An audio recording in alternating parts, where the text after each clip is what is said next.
চুপ থাকো, থাকতে হবে না। আমি তোমাকে থাকতে বলছি না, আমি তোমার হাত পায়ে ধরে চেড়ে থাকবার জন্য চলে যাচ্ছ না কেন? চলে যাও এখান থেকে তুমি। আমি যাবো কেন এখান থেকে? এক্সকিউজ মি, এটা আমার মায়ের বাড়ি, যদি কারো যেতে হয় তুমি যাও। শাহেদ তোমার বয়ফ্রেন্ড ছিল, তুমি আমাকে বলনি কেন?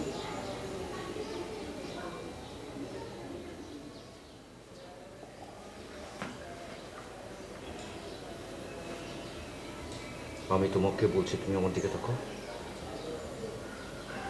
শাহেদ যে তোমার বয়ফ্রেন্ড ছিল, তোমাকে কেন বলনি? এই শাহেদকে দেখবার জন্য আমার বাচ্চাটাকে পেছনের মুখ দেখতে দিলে না?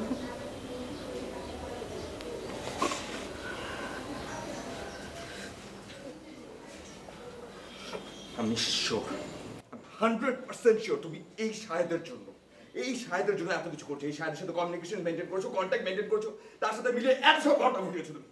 সবগুলো কথা বল। তিনু বিশ্বাস করো, শাহেদ ভাইয়ের সাথে আমার কোনো ধরনের কোনো সম্পর্ক ছিল না। শাহেদ ভাই আমাকে অনেক আগে থেকে পছন্দ করতেন, কিন্তু আমিও না। চুপ থাকো, আর একটা কথা বলবে না। যদি এইটাই হয়ে থাকে তাহলে তাকে দেখার জন্য এরকম উতলা কেন হয়ে গেছিলে? তাকে দেখার জন্য পাগল কেন হয়ে গেছিলে তুমি? Shut up! Shut up!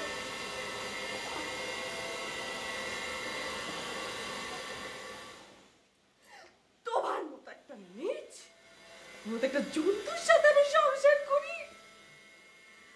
তুমি আমাকে এই কথাগুলো বলতে পারলে? আমি জানি না ঠিক, আমি তোমার মতো একটা ছেলের সাথে থাকছি কি করে? চুপ থাকো, থাকতে হবে না। আমি তোমাকে থাকতে বলছি না, আমি তোমার হাত পায়ে ধরে চেড়ে থাকবার জন্য চলে যাচ্ছ না কেন? চলে যাও এখান থেকে তুমি। আমি যাবো কেন এখান থেকে? এক্সকিউজ মি, এটা আমার মায়ের বাড়ি, যদি কারো যেতে হয় তুমি যাও।